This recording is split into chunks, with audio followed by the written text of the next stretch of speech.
जय हिंद, वंदे मातरम। मैं सिपाही सुनील शुक्ला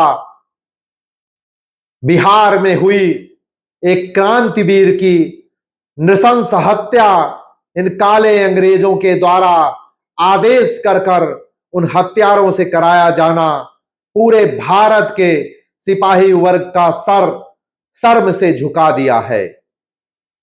इन काले अंग्रेजों का स्तर तो इतना बढ़ता जा रहा है कि ये गोरे अंग्रेजों से भी 4 कदम आगे बढ़ चले हैं।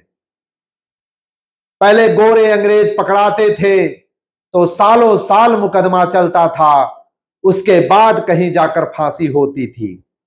ये तो पकड़कर सीधा इनकाउंटर कर देते हैं।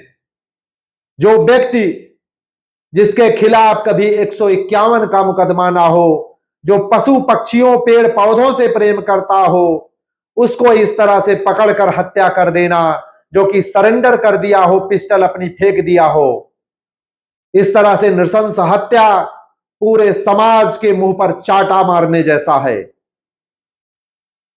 मैं ये मानता हूं कि कुछ लोग कह रहे हैं कि वो पिस्टल दिखा रहे थे।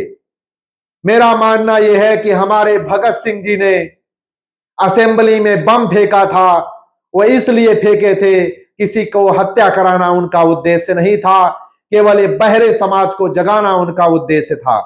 उसी तरह से हमारे भरत भैया ने सिर्फ पिस्टल दिखा के डराने का प्रयास किया था।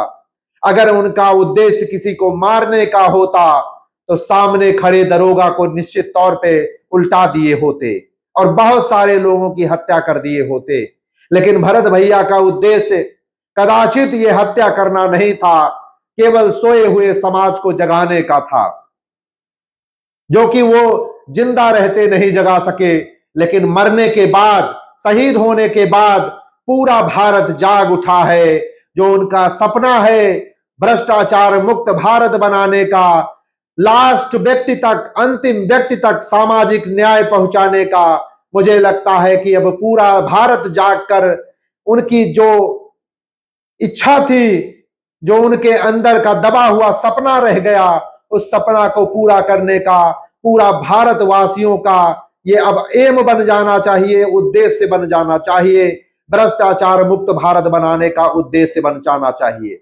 क्या हमारे भरत भैया अजमल कसाब से भी गए गुजरे थे कि अजमल कसाब को पकड़ा जाता है और 4 वर्ष तक बिरयानी पका के खिलाया जाता है? क्या हमारे भरत भैया को पकड़कर 4 दिन की पूछताछ नहीं की जानी उचित समझी गई? क्या उनसे किस तरह से पटीदारी जैसी दुश्मनी निभाई गई कि उनके सरेंडर करने के बाद भी उनकी हत्या की गई?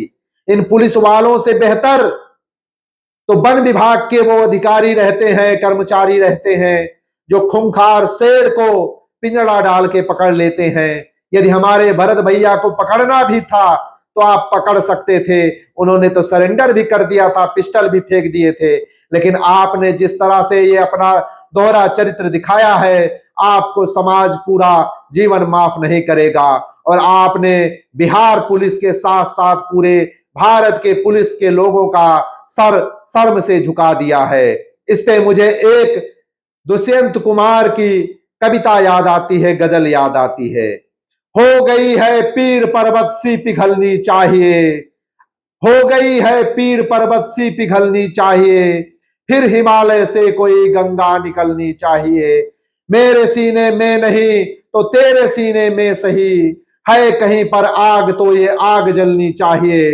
जय हिंद, वंदे मातरम।